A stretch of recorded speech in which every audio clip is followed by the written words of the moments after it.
Bonjour et bienvenue sur la médiumnité enfin décryptée, une chaîne et un podcast qui va expliquer ce qui a priori est inexplicable.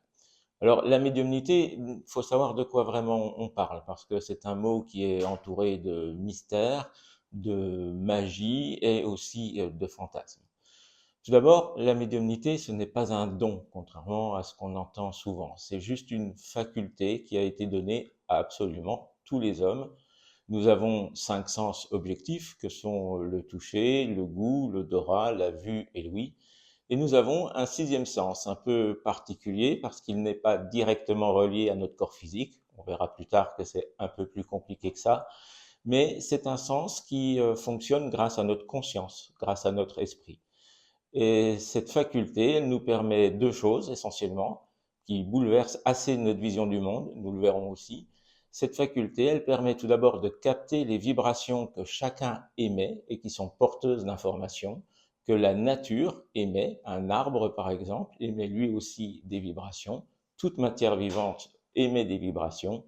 Et puis cette faculté permet aussi une deuxième chose, c'est de dépasser l'espace-temps dans lequel nous vivons au quotidien, ce passé, ce présent et ce futur que nous-mêmes nous déterminons. Alors, pour rentrer un peu plus dans les détails, la médiumnité, parce qu'elle a cette double faculté, nous permet de capter par exemple des traumatismes anciens chez une personne, des émotions évidemment, un état d'esprit, des peurs, nous permet aussi de capter ce qu'émet le corps physique, par exemple une douleur, par exemple une maladie. Ça ne veut pas dire qu'on le diagnostique médicalement, bien entendu, mais en tout cas, elle permet de capter une rupture d'harmonie dans le corps physique. Elle nous permet aussi d'aller trouver les causes de traumatismes passés, des événements qui ont eu lieu, soit dans l'enfance, soit in utero, soit aussi dans les générations passées. C'est ce qu'on appelle le transgénérationnel.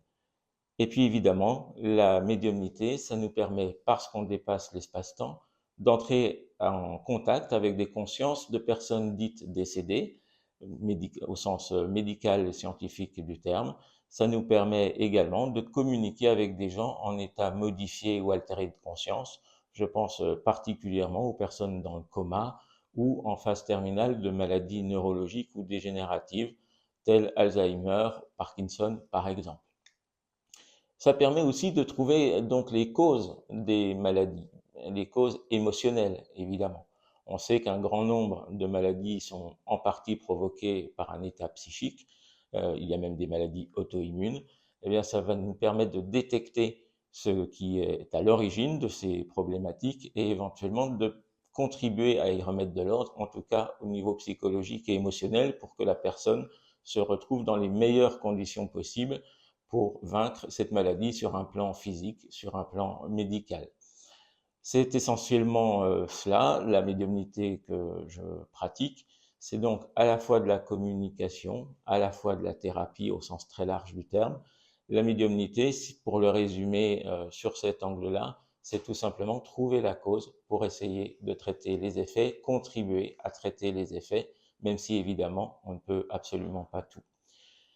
Nous savons depuis l'Antiquité que le corps et l'esprit sont liés, Platon le disait déjà, d'autres ont repris évidemment ce thème et les grandes traditions ésotériques ont contribué à développer cette idée, à la développer par l'expérience. La médiumnité, en effet, ce n'est pas une croyance, c'est d'abord de l'expérience. Vous pouvez évidemment me contacter sur tous ces sujets à travers mon site internet, me contacter aussi par téléphone et mes consultations ont lieu à Paris, à Lyon et à distance puisque la médiumnité par définition est une activité de l'esprit donc n'est pas limitée par le physique et la géographie.